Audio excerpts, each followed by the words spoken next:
Hola, ¿qué tal? En este video vamos a hablar un poco acerca de lo que es la fotosíntesis.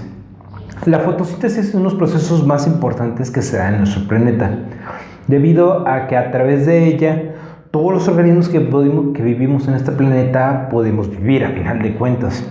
El truco consiste en que a través de la fotosíntesis podemos convertir o capturar lo que es la energía del sol a energía química.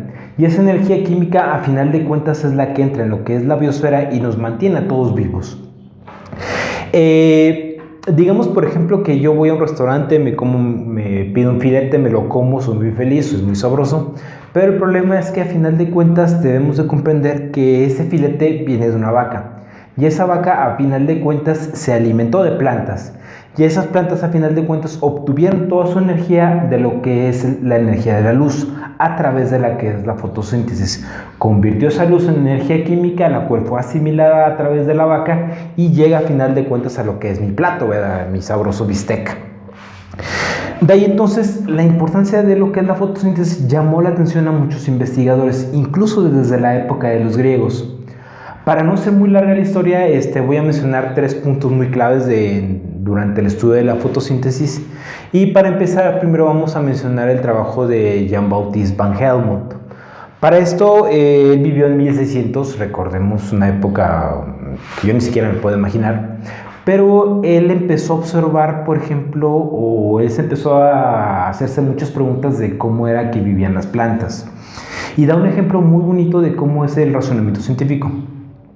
Básicamente se preguntó, bueno, en los animales es muy sencillo ver cómo ellos, si no comen, se mueren, necesitan estar obteniendo alimentos, materiales, materia, para poder ir construyendo su propio cuerpo. En el caso de las plantas, para él, o en su época, era muy poco conocido, y él se preguntó, bueno, ¿y cómo le hacen las plantas para comer, para vivir, para crecer?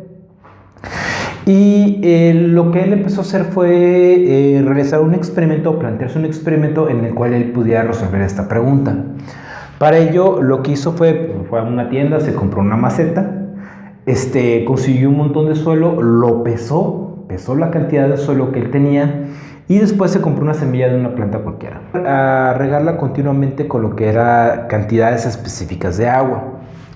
También otro detalle muy clave de lo que será la ciencia sería la paciencia, porque este experimento lo hizo durante 5 años, mucha gente no puede esperarse 5 años para ver resultados, pero él sí tuvo la paciencia de estar con su plantita regándola continuamente durante 5 años para ver qué pasaba. Después de 5 años, después de haber empezado con una semillita, la planta creció hasta convertirse en un pequeño arbolito y en ese momento el señor Bautista lo que hizo fue tomar su planta, limpiarla y pesarla. Él se dio cuenta de que haber empezado con una pequeña semillita, su planta había crecido hasta un arbusto que pesaba cerca de 74.4 kilogramos, o sea, estaba pesado. Y el detalle es que después él lo que hizo fue también medir lo que era el suelo. Del suelo él se percató de que el suelo que había colocado dentro de la maceta había permanecido constante y que solamente había disminuido una cantidad de 57 gramos, muy poco. De ahí entonces, en su razonamiento muy básico, él llegó a la conclusión que ¿qué era lo que estaba cambiando? Dijo, pues el agua. Yo continuamente le estoy agregando agua, posiblemente toda la materia que conforma ahora a mi planta vino del agua. Es la única respuesta lógica que él pudo encontrar. Final de cuentas, en su experimento él llegó a la conclusión de que el agua era el componente principal de las plantas. Obviamente su respuesta fue un poco errónea, pero más o menos le estaba atinando. Y es la idea de la ciencia. Por ejemplo, tú puedes proponer una idea, tal vez le vayas a fallar, tal vez te acerques, pero va a llegar otra persona en un futuro, va a tomar tus resultados y los va a mejorar. Y para esto, John Bautista se murió, pasó en 1600, hasta que llegó en 1700 más o menos, y llegó otro investigador. En este caso llegó Joseph Priestley, y él, no tomando su trabajo directamente, pero sí realizando experimentos con diferentes plantas. A Joseph Priestley le interesaba mucho lo que era la composición de los gases. Y él empezó a observar que si, por ejemplo, colocaba dentro de un frasco de vidrio una vela o un ratón, estos se consumían, vamos, la vela se consumía y el ratón se asfixiaba. Pero después se dio cuenta de que si retiraba la vela y retiraba el ratón y colocaba dentro de una planta y lo dejaba a la luz durante una determinada cantidad de tiempo, él observaba un fenómeno en el cual él decía que el aire se purificaba. Es decir, él observaba que por alguna razón que él desconocía, las plantas purificaban el aire que estaba dentro, que ya había sido consumido tanto por la respiración del ratón o por la acción de la vela. Hasta ahí terminó el experimento de Priestley. Sin embargo, algo que nos llama mucho la atención es que las plantas tienen algún efecto sobre el aire. Ellas podían capturar algo que se encontraba en el aire para poder purificar lo que era el aire que se encontraba dentro de la campana de vidrio. Y de ahí podemos razonar, junto con el experimento de Joseph Priestley, que hay dos partes muy importantes, dos piezas que están embonando en lo que sería el rompecabezas, para ver la fotografía completa. Por un lado tenemos el experimento de Van Helmont, que nos dice que el agua es muy importante, y por el otro tenemos el experimento de Joseph Priestley, que nos dice que algo en el aire es muy importante para que las plantas puedan vivir. De ahí entonces tenemos dos partes muy importantes de la fotosíntesis. Nos dice que para que podamos realizar la fotosíntesis necesitamos tanto agua como a un componente que se encuentra en el aire. Posteriormente, con el tiempo, más investigaciones se descubrió que lo que es importante dentro del aire sería uno de sus gases, uno de los gases que compone el aire que respiramos, que en este caso sería el dióxido de carbono. Con un poco más de investigaciones ya se observó que lo importante para poder tener una fotosíntesis era tanto la presencia de dióxido de carbono como la presencia de agua. Y más o menos intuía, estamos hablando del siglo pasado, 1900, de que si yo combinaba dióxido de carbono y agua en presencia de luz, utilizando una planta, por algún mecanismo desconocido totalmente en aquella época, se llegaban a producir carbohidratos, se generaba la masa de lo que era la planta. Para esto llegó otro investigador, en este caso ya estamos en 1900 y en este caso estamos hablando de Van Niel. A él, muy joven, le aventaron el torito de decir, bueno, tú eres estudiante de doctorado, te vamos a tocar un problema que tenemos en este laboratorio. Básicamente, ellos tenían un grupo de cianobacterias, sabían que eran cianobacterias por las características, por lo que sea, etcétera, etcétera. Pero tenían el inconveniente que estas cianobacterias, pese a que podían hacer la fotosíntesis, necesitaban la luz, necesitaban dióxido de carbono, necesitaban agua. Había un inconveniente y el problema era que estas cianobacterias no producían oxígeno. En la época de Van Niel más o menos se conocía que durante la fotosíntesis, o que la mayoría de los organismos fotosintéticos, la mayoría de las plantas, durante su proceso producían oxígeno como subproducto. Básicamente, si yo tengo una planta, el experimento de Priestley, en el cual se purificaba la atmósfera que teníamos dentro de la campana, posteriormente se descubrió que ese gas que se purificaba realmente era el oxígeno que estaban produciendo las plantas.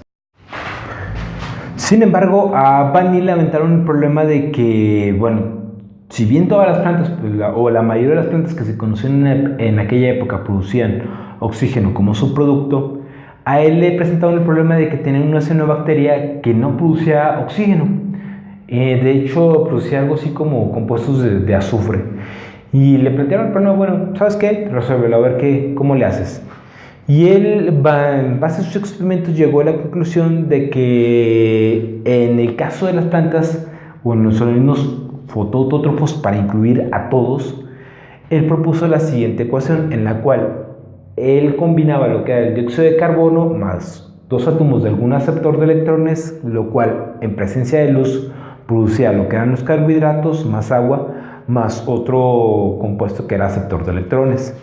En este caso, los aceptores de electrones van a ser lo que sería el oxígeno, pero en el caso de lo que era Van Niel, eran compuestos de azufre. Final de cuentas, él en su tesis o en su trabajo de doctorado, él pudo proponer que en el caso de esas cianobacterias realmente a final de cuentas lo que funcionaba como aceptor de electrones era el azufre. Los experimentos de DeWitt fueron utilizados como base para futuros experimentos. Si bien DeWitt en su ecuación proponía la presencia de un aceptor de electrones, faltó pulir un poquito más esa idea, lo cual lo realizaron otros investigadores. Para ello, lo que ellos utilizaron fue isótopos marcados de diferentes elementos. De forma más concreta, el isótopo número 18 del átomo de oxígeno. Con diferentes experimentos terminaron con esta ecuación. En este caso proponen una ecuación en la cual el dióxido de carbono más agua en presencia de luz, obviamente nos va a dar carbohidratos, nos va a dar agua y también nos va a dar como oxígeno como un subproducto de la reacción. Sin embargo, lo interesante es que al marcar lo que es el átomo de oxígeno, bueno, en este caso, marcar la molécula de agua como un átomo de oxígeno, un isótopo del átomo de oxígeno número 18, ya podemos determinar de dónde viene cada uno de los elementos. En este caso vemos que si yo combino dióxido de carbono más el agua marcada, nos va a dar como resultado carbohidratos, sí, más agua, más oxígeno. Pero el detalle es que vemos que el oxígeno que queda como subproducto viene precisamente de lo que sería la molécula de agua, ya que fue la que marcamos con el isótopo del oxígeno. Esto nos da una clave muy importante, nos dice que en algún momento esta molécula de agua, o la molécula de agua, se va a romper, va a liberar sus hidrógenos y el oxígeno va a ser liberado a la atmósfera. Finalmente también comprobamos o descartamos que el oxígeno que se encuentra en el dióxido de carbono no, es utilizado en lo que sería la formación de lo que es los carbohidratos y también se libera en forma de agua.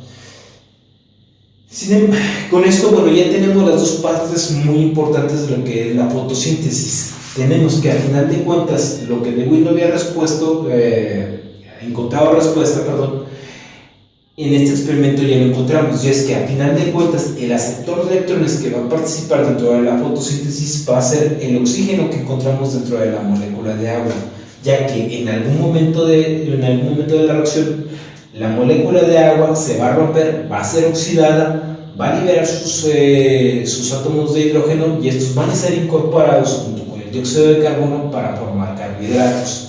Y como subproductos de la reacción nos va a quedar agua y oxígeno. Finalmente, ya con todos los trabajos que hemos visto desde Van Helmont hasta DeWitt, ya podemos reconstruir lo que sería la reacción de la fotosíntesis. Para esto podemos resumirla de esta manera, de forma muy grosa.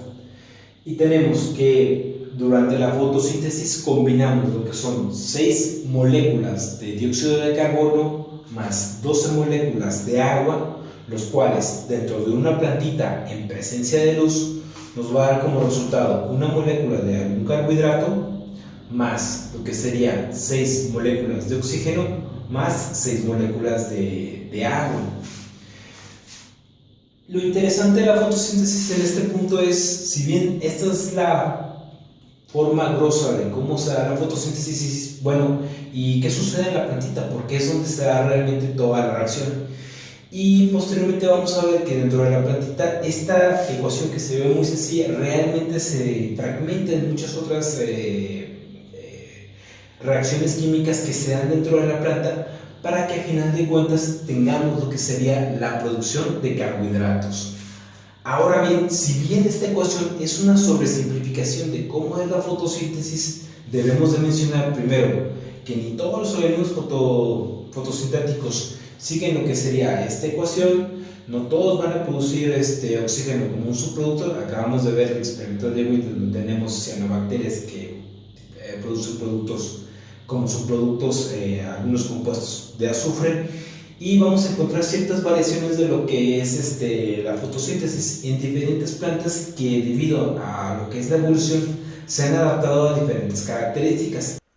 Una forma sobresimplificada de ver a la fotosíntesis es como una reacción química en la cual la energía de la luz es convertida a energía química a través de una reacción en la cual se combinan las moléculas de agua y de dióxido de carbono en presencia de luz para producir carbohidratos. Durante este proceso, las moléculas de agua son rotas, liberando sus átomos de hidrógeno y de oxígeno, mientras que los átomos de hidrógeno son incorporados en la producción de carbohidratos. Los átomos de oxígeno son liberados a la atmósfera como un subproducto de la reacción. Bueno, hasta aquí vamos a dejar el video para no extendernos demasiado. En una segunda parte de la presentación vamos a empezar a hablar de en qué lugar se da la fotosíntesis y cómo es que se da este proceso, cuáles son las enzimas que intervienen y cómo es que se captura la luz para, al final de cuentas, convertirla a energía química. Bueno, por mi parte es todo. Espero que este video les haya sido de mucha utilidad y nos vemos. Hasta la próxima. Para más videos del tema, suscríbete al canal y no olvides compartir este video con tus amigos. Y si tienes más dudas sobre algún tema, puedes buscar ayuda en alguna de nuestras redes sociales.